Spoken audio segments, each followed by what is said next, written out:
अगर मैं करीम से शादी कर लूं तो ये बात ज़ेब देती है ना? अरे तुम खड़ी क्यों हो? यहाँ आओ, आराम से बैठ के बात करते हैं। तुम जो चाहो मुझसे पूछ सकती हो। हर बात अफवाह नहीं होती। मुझे पता चल चुका है कि करीम ने एक लड़की की खातिर सब छोड़ दिया। अब ये बताओ, ये अफवाह कहाँ से सुनी तुमने? करीम ने अपना सब कुछ इसलिए छोड़ दिया क्योंकि वो उस लड़की से शादी बिल्कुल नहीं करना चाहता था। लड़की ने फंसाया है उसे। करीम ने खुद मुझे सारी बात बताई है। मोहसिन के बारे में तो तुम जानती हो, वो कानों के थोड़े कच्चे हैं, इसलिए उन्होंने लड़की की बात मान ली। मैंने उनसे कहा भी कि इसके पीछे हकीकत कुछ और होगी, आप देख लीजिएगा। पर तुम्हें फिक्र करने की जरूरत नहीं, क्योंकि मैं सब संभाल लूंगी। उम्मीद है ऐसा ही हो। बिल्कुल, मैं सब ठीक कर दूंगी। मैं जानती हूँ करीम के लिए क्या बेहतर है, इसलिए तुम्हें फिक्र करने की बिल्कुल जरूरत नहीं। मुझ पे भरोसा रखो। कौन है वो लड़की? मॉडल है या एक्ट्रेस? इतना तो आप बता ही सकती हैं मुझे। वो करीम ने बताया तो था। वो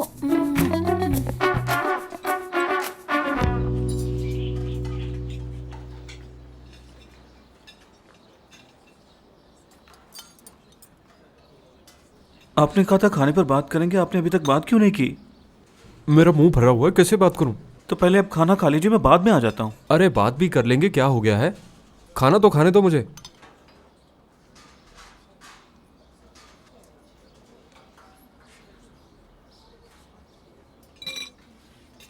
सुनो।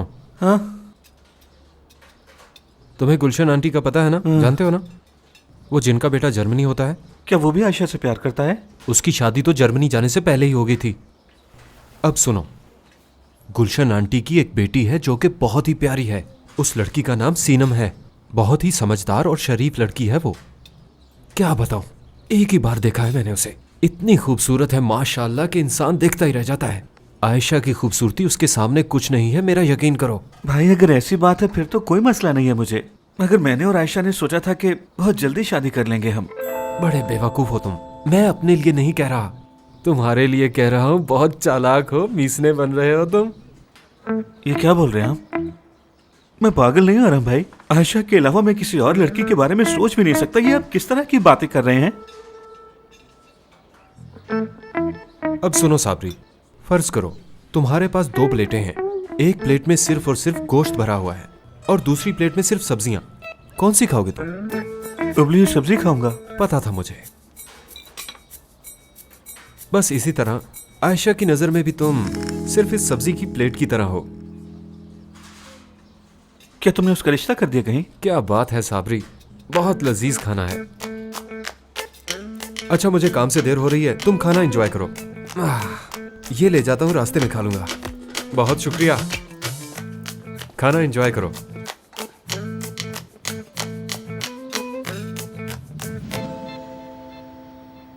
जानते हो रजा की बहन ने क्या किया है? नहीं, बताओ क्या किया है? कादिर भाई उसके घर रिश्ता लेके गए और वो लड़की भाग गई। नाक कटवा दी उसने अपने भाइयों की। अब मोहल्ले में क्या मुंह दिखाएंगे वो सब। सुना है किसी लड़के के साथ भागी है। यहाँ से जल्दी भागो, रजा पागल हो गया है।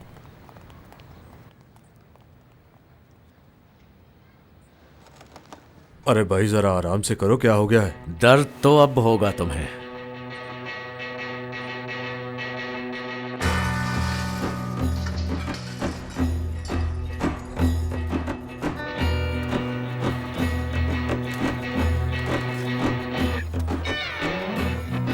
आयशा दुल्हन बन के घर से जाएगी। सब लोग कान खोलकर सुन लो। और अगर आज के बाद मेरी बहन आयशा के बारे में किसी ने भी बात की तो उसके टुकड़े टुकड़े करके कुत्तों को खिला दूंगा मैं।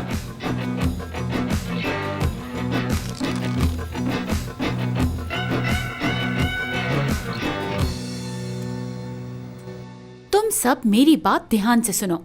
करीम की शादी को लेकर मैं तुम में से किसी को भी बातें करते ना सुनो। हाँ, शादी क्यों हो रही है? करीम साहब उस लड़की से कहाँ पर मिले?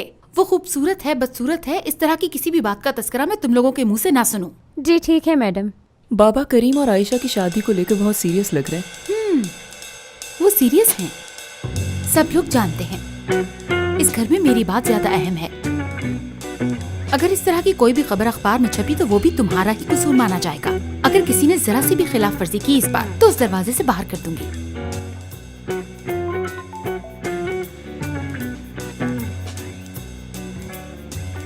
आपको ये देखना चाहिए अम्मी।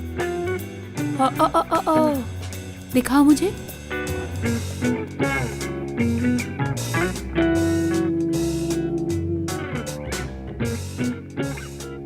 करीम, जरा मेरे बेटी की हालत तो देखो।